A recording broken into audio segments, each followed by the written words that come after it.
So let's start today's talk with a very beautiful imagination. Imagine you're sitting in your bathroom and you're constipated. Your face is twisted in discomfort.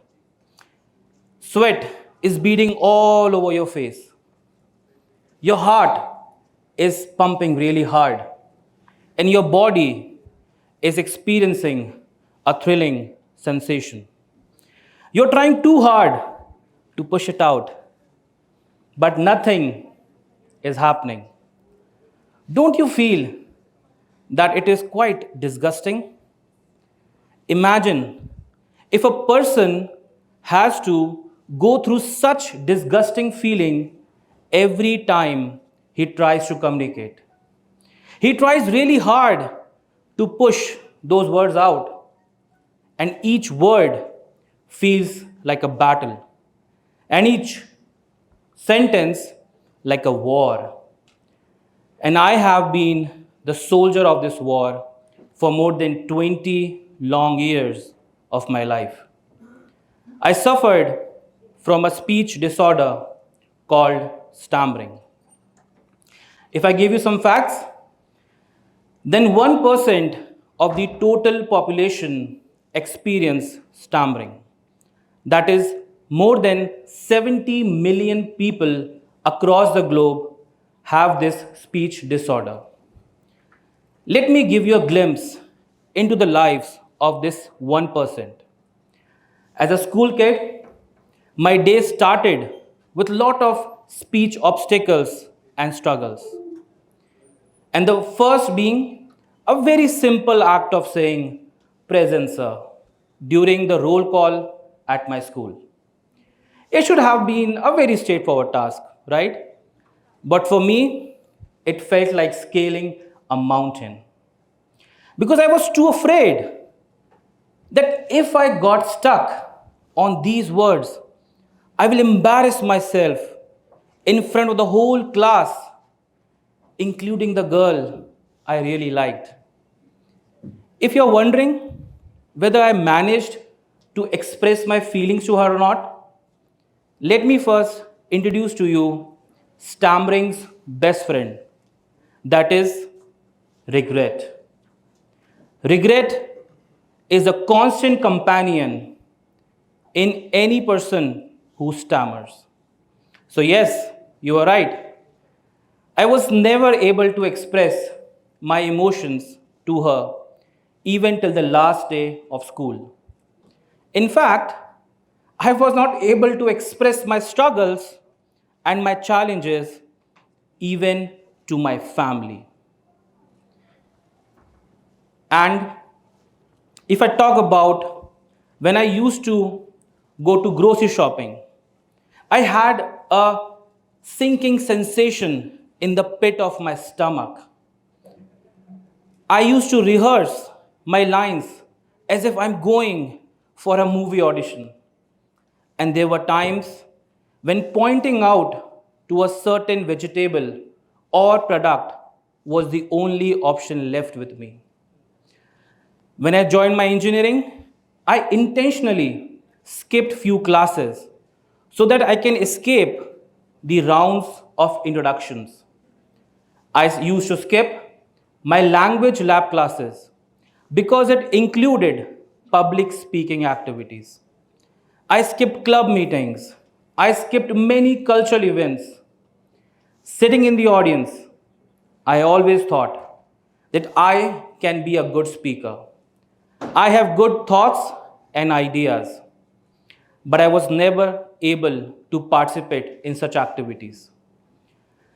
And the decision to not to participate in such activities was driven by a deep rooted fear of judgment, of stumbling over my words, and exposing my vulnerabilities to the world. And in the moment of deep reflections, I started asking God that God, why you gave me the mindset of a champion but the voice of a loser? Why you have given me wings, only to confine me within the cage of my stammer? And the God never replied back. And then a series of tragic incidents happened in my life. I lost my father. He was suffering from a 4th stage cancer. And soon after that, I lost one of my cousin who was just 25-year-old. He suffered 3 consecutive heart attacks. And during his funeral, I looked at my body and I just realized that I am made from the same flesh and bone, and I'm going to end in the same way like this. That was a harsh wake up call to the reality of mortality. And it made me remember the profound words of T.S. Eliot: "In my beginning is my end." We are born as mortal human beings, and one day we have to leave our earthy shell, which is inevitable. And between these 2 points is life, is your story, it's my story. And then I asked myself, am I writing a story of a loser? And the answer hit me like ton of bricks. That yes, every single page of my life book is filled with suffering, pain, and regret. And I refused to accept that fate. And I promised myself that I will rewrite my story and transform it to a winner story. And at that time, few magical lines really helped me of Les Brown. And I want to say those lines in his signature style. No matter how bad it is or how bad it gets, I'm going to make it. And with this newfound determination, I went to multiple speech therapy centers across the country: Bangalore, Mumbai, Pune, Delhi. And each encounter left me with disappointment. They gave me some useless exercises and some even ID card saying that I stammer. An assurance that Abhishek, everything will be all right. And the moment I stepped out of their speech therapy center, my stammer returned with a vengeance. And I thought, it's over.